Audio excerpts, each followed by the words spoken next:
Hi, I'm Donna Jordan from Jordan Fabrics.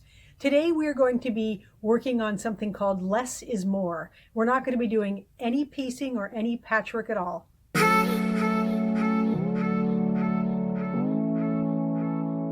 Most of the quilts that I make are pretty traditional. I love patchwork, I love geometric shapes, I love all the prints, but these don't work for everyone. We always have people come in the shop and they need to make a gift quilt for someone, but the someone they're giving it to doesn't want something traditional looking. Maybe they don't even like patchwork, but they love some of the fabrics we have. So today I'm going to show you some different ways to use beautiful fabrics in a quilt, but it's not a patchwork quilt. Here is our section of solid fabrics and prints that act like solids.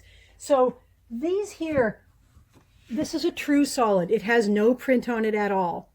It can make up into a really nice quilt if we put a nice quilting pattern on it. We might even want to use a contrast color thread. We also use a lot of fabrics like these. This is the grunge from Moda. It has a little bit of print, but it will read as a solid. So some have more, some have less. This one doesn't have a lot, but you can see a little bit of something going on there. This would make a really nice solid quilt. We also have a lot of beautiful batiks. This one, I mean, it's almost a shame to cut it up because the pattern is so awesome in this. This would again make a really nice quilt. Looks like the ocean to me. When my son went off to college, he did not want a patchwork quilt, but he wanted a quilt. So we took a really nice batik and we quilted it for him. This again, this would be really nice. Now we don't have to limit ourselves to fabrics that are really plain. This would make a really nice quilt just on its own. The colors are just beautiful. Here's another one. We had a customer come in with their young teenage granddaughter, and this is the fabric they wanted. It's a little bit hard to make a quilt out of it, but they just wanted this fabric quilted, and you could put a really nice design on this for quilting. Let me show you what I'm talking about with the quilting. I've got a pillow here. This is an almost solid, and it's got a very prominent quilting design on it because I used a contrast color thread. So this is a nice swirly design, but you could use a geometric design.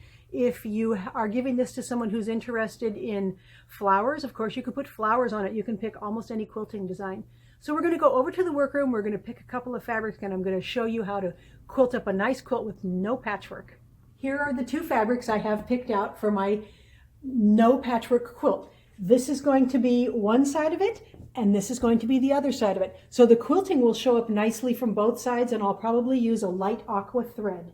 So the first step is to cut your yardage off the bolt and get it ironed. Even though it's not patchwork, you still want to steam press it really, really well. This is going to be the back of the quilt, but I still want to cut it nice and straight because it makes it real easy to pin onto the quilting machine. So I've got my weight holding down the far end of my ruler, and I'm just going to do a nice straight cut. Now, I don't want a seam right down the middle of my quilt. So I'm going to take this piece here and I'm going to split it into two pieces and stitch one on each side of the center. That way your seams will be centered but not down the middle. They'll be splitting the difference of the panel on each side. I'm just splitting this right down the middle, right on the fold there. So now I've got two pieces and I'm going to stitch one on each side of this guy. This is the top of the quilt. I've cut both of these pieces to the exact finished length that I want. Now, this is the center over here, and this is going to be a piece on each side. So I'm going to cut this down, and then I'm going to split the fold, and these are going to be exactly the length I want, and this is going to be nice and rectangular. The back can be a little bit extra long. It doesn't have to be exact because it just needs to be bigger than the top. Once we get it all quilted, we'll trim off the extra backing.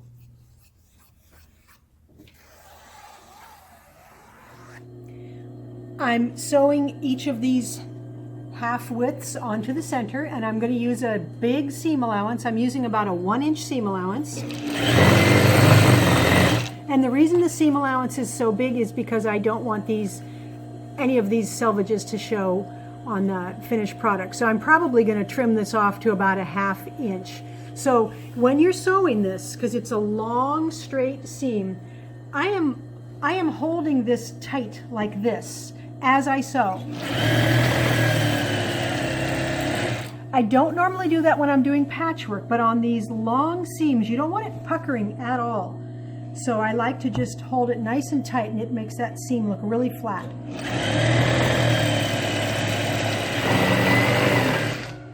Here's the side piece on the top of the quilt. Again, I've used a big seam allowance here. And sometimes I will cut this seam allowance off. It is actually nice to have a bigger seam allowance here because when you put it on the quilting machine, it will stay nice and flat. So I'm going to leave this on. I'm not going to trim this one because it's not going to show through. My fabric is thick enough that this printing won't show through, and it's not pulling. Sometimes the selvages, they pull a little bit. They're not real flat, but that's not the case here. It's nice and flat. So I'm just going to finger press this open. I don't even need to iron it because I've ironed the fabrics already. So I'm just going to slide my finger down here, and it's going to stay nice and flat when I put it onto the quilting machine. Now I finger press the seam open with the back of my fingernail here. We have customers who have to have really short fingernails for work, or this just bothers their hands. I have a really cute ladybug ironing tool here, so this works the same way. You just open this up a little bit, maybe make sure it's open with your fingertip, and then draw this right along the seam, and it presses it nice and flat. Now if you don't have a cute ladybug, you can also try the back of a spoon. That works really well too. So again, get it so that you feel there's no overlaps. We don't want it like this, but if you get it pretty flat, you can just take the back of the spoon. I'm just doing the edge of the spoon right along there, and it really presses it quite nicely, and then I don't have to take this over to my ironing board. I can just do it right here at the machine, and it is really flat. I'm almost ready to load my quilt onto the long arm machine, and here's a step I always do before I load it on. I fold everything in quarters. So the batting is folded in quarters, the back and the top. And then I make sure that the back and the batting are bigger than the top. That way I won't get something onto the machine and quilt it all the way down and then discover that the batting is not big enough or the back is not big enough. I'm going to load the back onto the machine. So the first step is to find the center of this side and mark it with a pin. And this purple line here on my canvas, that's the center of my canvas. So I'm going to match those up, and I'm going to attach this with pins. I use these big corsage pins, and I'm going to take a big bite with the pin, and I'm going to pin all along the top here. It goes really fast. The top edge is all pinned on. Now I'm going to roll it up a little bit so I can get to the bottom edge, so I can pin it up. So I don't worry if there's little wrinkles. I don't worry if the seams are not going exactly perfect. I just want to get enough of it out of the way so I can get to the bottom of the quilt. We will re-roll it neater later so we won't have all those wrinkles in it.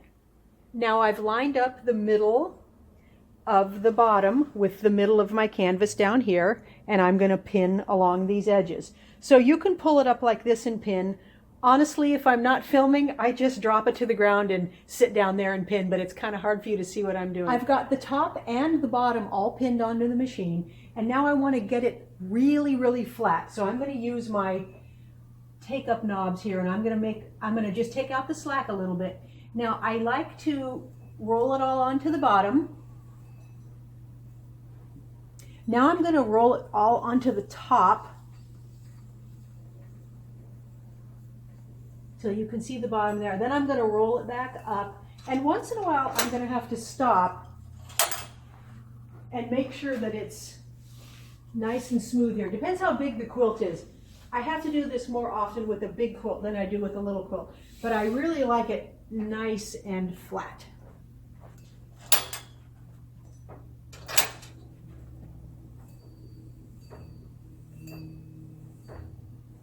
All right, it is pretty flat and smooth, so I'm going to put the locks on here. Nice. Now we can put the batting on. Now we're going to clamp to the side of the back there. We've got Velcro here, and we're just going to get the slack out. And now this is going to hold our quilt nice and tight sideways. We'll do the same thing at the other end. I'm ready to put the batting on, but I wanted to show you first using that wide seam allowance here because it helps to keep this open and flat, and it doesn't tend to want to go like that when it's nice and wide. So we're just going to lay our batting out on the top here and roughly line it up with the top of the quilt there. So I've got a little bit of extra width here. We're going to get the batting nice and flat. I now am going to baste the batting onto the backing, and I'm going to baste it with a really straight line so that I can match my quilt top to that line. So the computer here has an option called channel lock.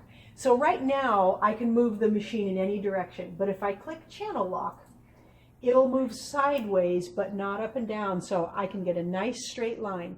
So I'm going to put it on to baste, and I've got a long stitch length, and I'm just going to baste over here. I'm using a darker colored thread so that I can see my line. And it doesn't matter what color thread I use because this basting stitch is going to get pulled out and it won't show on the quilt at all. So again, I can't go up and down. I can only go sideways, and that'll give me a nice straight line. I've got the batting all basted on, and so this line here that we used for the basting, that's the line that we are going to lay our quilt top on.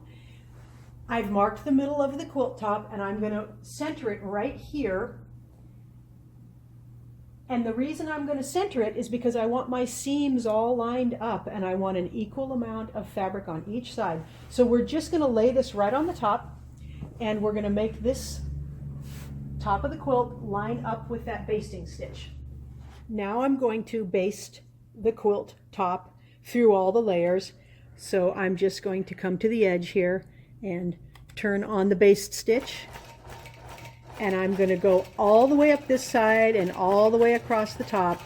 And I'm pretty close to the edge here. Again, the thread color doesn't matter because that's going to be hidden either with your binding or you can just pull the basting stitch out. Now we're going to pick a thread color. This would be an extreme thread color. The quilting would really show. This matches the other side pretty well. It's so light you really can't see very much of it, but a little. And this is pretty much the color of the top here. And I think I'm going to use that because I think it will be very subtle and nice. We'll be able to see the quilting pattern because of the texture of it, even though the thread won't show much on this side. I've put my new cone on, and with a machine this complex, I really don't want to rethread it every time. So I just tie it and pull and hope like heck that that knot stays. And usually you can get it all the way through the needle and everything. So that's really fast and fun. Now we're going to pick a quilting pattern. This one is called Tangled. I really like this pattern because it's nice and swirly. And here's some other options. The maple leaf is really nice, but maybe not so appropriate on this particular quilt. The rose meander is really pretty. And I have one other rosy one that I like.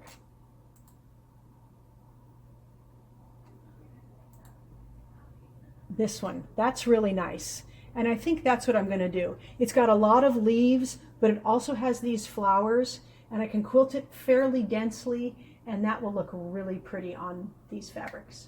I've got my quilt measured, width and length, and I've calculated the repeats. So we're going to get this machine over at the beginning here, and then we're going to press start, and it's going to quilt one whole row of quilting.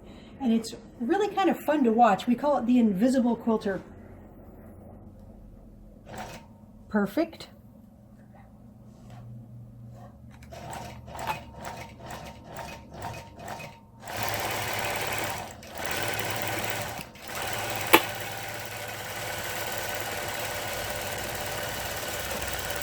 Now we can see one of the big flowers coming out here. They really come to life like this. We've got a little bud here and some leaves coming. This pattern is just going to look excellent on this plain fabric.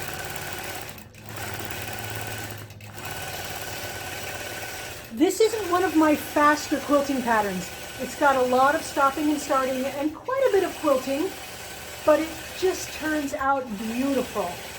So we're going to let it finish the row, then we're going to move it and we'll get the whole quilt done.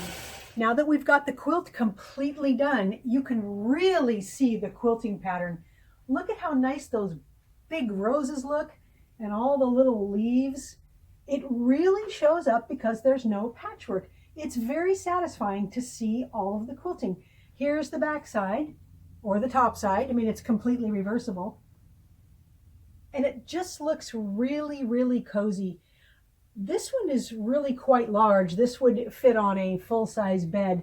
And we used just matching binding here. So this is a great gift quilt. Recently, I was picking out a quilt to give to someone who was getting married, and I was going to give them a K-facet combination, really bright. But then I went on their wedding registry and saw that these were their colors and everything was very subdued.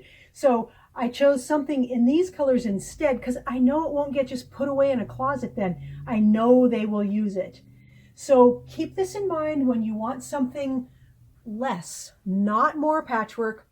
Pick a beautiful batik, pick one print you like, and then do a quilting pattern that goes really well with the fabric. Thanks for watching our tutorial today on how to make a less is more quilt. And remember, if you're ever visiting Southern Oregon, beautiful Southern Oregon, come to our store here in Grants Pass. Thanks for watching.